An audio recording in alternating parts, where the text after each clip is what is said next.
When Apollo 11 took man to the moon for the first time, it did so with less computing power than the subject of this edition of Test Drive.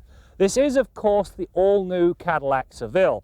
Now, this is the first Cadillac to debut outside of North America, perhaps a sign that Cadillac are getting ready to tackle the Europeans on their own turf.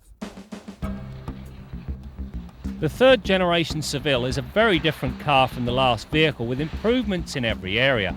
The platform is bigger, the wheelbase is up by a little over an inch, while the track grows about 2 inches, and it's now much stiffer, as in 58% better in bending and 53% torsionally. The first thing that strikes you about the STS is just how far removed it is from GM's cluttered norm. The dash, well, it's the model of simplicity. The climate controls and radio controls fall readily to hand, and you can use them even with great big mitts on like this. All of the other controls are arranged so you can reach, see and operate them very easily. Got knickknacks? No problem. This car has no fewer than 19 different storage areas. My gripe? Well, even with the seat all the way down, my head comes perilously close to the headlining. Now, I've already mentioned the computing power. As well as orchestrating all of the various systems, it has a couple of other intangible benefits. First of all, it'll warn you if ice is possible, and if there is a door open, exactly which one is open.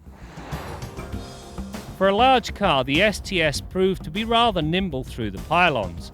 Much of the credit here goes to the electronically controlled shocks. As the attitude of the car changes, so do the damping characteristics. This not only helps in the ride department, it minimises body roll and nosedive. Stopping this sled required just 116 feet from 80k. Factor in four-wheel discs and the latest ABS technology, and the Seville is very easy to keep on the straight and narrow. The ABS also works hand in hand with the traction control and a dynamic control package that Cadillac calls StabiliTrack. This system uses extra sensors to monitor both the yaw rate and lateral acceleration. Should the system detect oversteer, it gently brakes the outside front wheel, slowing that side of the car. Now, this in turn slows the rate of oversteer, making the car much easier to control. It really does work very nicely indeed. The need for traction control and StabiliTrack is down to the Northstar V8 engine. It delivers 300 horsepower and 295 pounds-feet of torque and allows you to do this in just 4 seconds. And there you go, 80 to 120, that fast. You certainly won't get stuck in the merging lane on the highway. This Northstar engine is also remarkable because it's one of the few engines in the world you can actually drive for 80 kilometers without a drop of coolant in the cooling system. Now, you try that on any other engine and you're going to fry it within the first few blocks. So how does Northstar do it? Very cleverly. It selectively shuts down 4 cylinders at a time and allows the air that's in and around the cylinder block and in the jacket itself to cool the cylinders. When push comes to shove, this idea is going to save you thousands.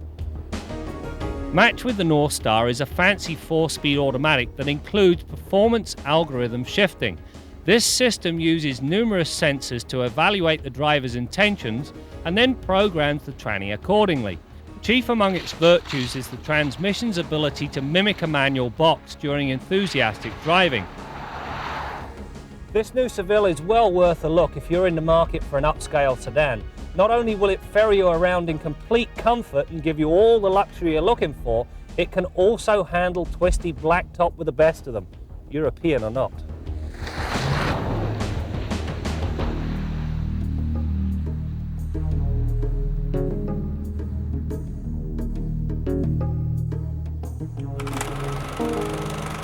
So here's the question, where were you 32 years ago? I know some of you weren't even a glint in your father's eye.